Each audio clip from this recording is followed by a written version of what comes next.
Ucrania está arrasando. Esta madrugada en el mar de Azov, Ucrania golpeaba uno de los puntos más sensibles de la logística rusa hacia Crimea. No fue solo un ataque aislado, fue una operación coordinada que, según Kiev, alcanzó 2 buques cisterna, sistemas S-400, un depósito de petróleo y una estación de radar. Y lo más inquietante para Moscú es que todo ocurrió en la retaguardia donde Rusia esperaba estar más protegida. La pregunta que queda abierta es esta: ¿estamos viendo un cambio en la capacidad ucraniana para golpear Crimea y la ruta de suministros rusas? La información procede de Robert Magyar-Brovdi, comandante de las Fuerzas de Sistemas No Tripulados de Ucrania, quien afirmó que durante la noche del 5 al 6 de julio sus unidades alcanzaron 47 objetivos militares legítimos. Han oído bien, 47 objetivos militares. Entre esos objetivos, 2 destacan por su valor estratégico: 2 buques cisterna que transportaban gasolina desde Tangarok hacia la Crimea ocupada.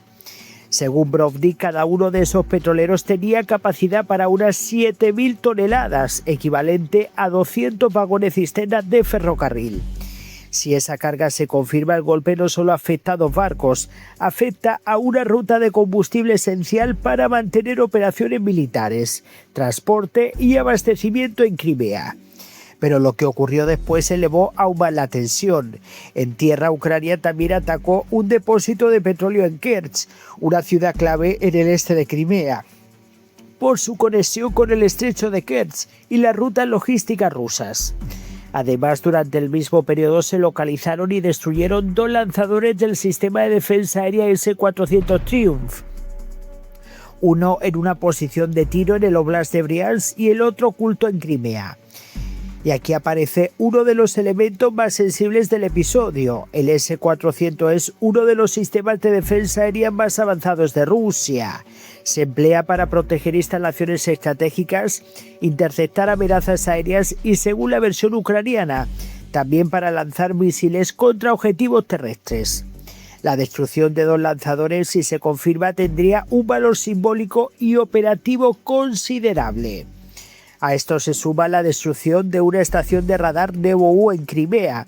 Este tipo de radar se utiliza para vigilancia aérea y detección de amenazas. En términos prácticos, un radar menos significa menor capacidad para detectar ataques, coordinar defensas y proteger infraestructuras críticas. Pero hay un detalle que cambia la lectura de toda la operación: la combinación de objetivos. No se trató solo de atacar combustible, tampoco solo de atacar defensa aérea. Ucrania, según esta versión, golpeó al mismo tiempo logística marítima, almacenamiento de petróleo, sistemas antiaéreos y radar. Es decir, atacó la cadena que permite a Rusia mover, proteger y sostener recursos en Crimea. Esa combinación sugiere una lógica clara: debilitar no solo la capacidad de abastecimiento, sino también la capacidad de defensa de la península ocupada. Crimea sigue siendo uno de los territorios más estratégicos de la guerra. Para Rusia es una base militar, un centro logístico y un símbolo político. Para Ucrania es un territorio ocupado cuya infraestructura militar sostiene operaciones rusas en el sur y el este del país. Por eso el mar de Azov importa tanto. Esta zona conecta puertos rusos como Tangarok con Crimea y otras áreas ocupadas. Atacar buques cisterna allí significa intentar cortar o dificultar el flujo de combustible que alimenta vehículos, generadores, bases militares y transporte.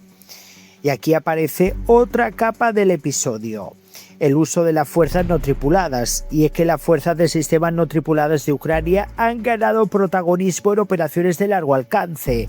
Drones aéreos, drones navales y sistemas de reconocimiento permiten atacar objetivos lejos de la línea del frente, a veces en zonas que Rusia considera relativamente seguras.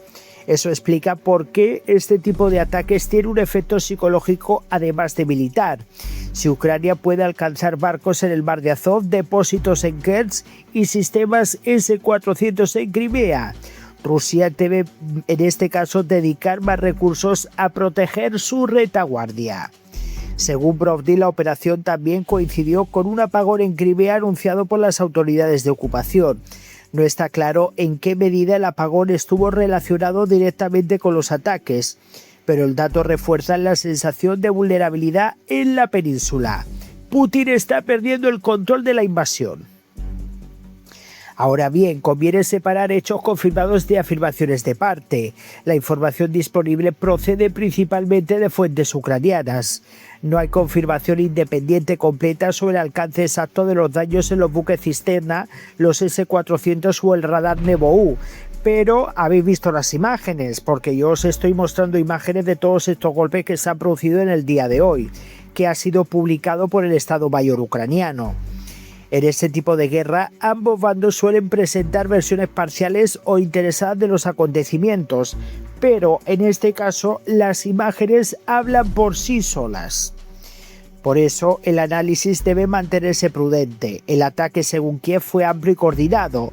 El daño exacto todavía requiere verificación adicional y probablemente durante las próximas horas se ampliará la información. Aun con esa cautela, el episodio encaja en una tendencia más amplia. Ucrania lleva meses intentando presionar, en este caso, la logística rusa en Crimea y en el Mar Negro. Puentes, depósitos, radares, aeródromos y sistemas antiaéreos han sido objetivos recurrentes. La lógica es sencilla. Si Rusia necesita más combustible, más defensa aérea y más vigilancia para mantener Crimea, su posición se vuelve más costosa y menos segura. Y eso nos devuelve a la pregunta inicial. ¿Es este un golpe táctico aislado o parte de una campaña más amplia para erosionar la presencia rusa en Crimea? La respuesta dependerá de dos cosas: de la magnitud real de los daños y de si Ucrania puede repetir operaciones similares en las próximas semanas. Si los ataques continúan, Rusia podría verse obligada a redistribuir defensas, reforzar rutas logísticas y asumir mayores costes para abastecer Crimea. Si fueron daños limitados, el efecto será más simbólico que operativo.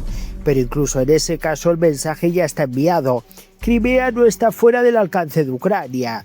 Y en una guerra donde la logística decide la resistencia de un ejército, atacar combustible, radares y defensa aérea en la retaguardia puede ser tan importante como ganar terreno en el frente. Bueno, señores, tremendo lo que está ocurriendo. Ya vemos cómo los invasores están tomando su propia medicina, cómo sistemáticamente Ucrania está poniendo a Putin contra las cuerdas, tanto que presumía el Kremlin de que había mucha protección para Crimea, que estaba todo muy controlado. Pues para que veáis que no está todo tan controlado y que nada tiene que ver la propaganda rusa con lo que verdaderamente está ocurriendo.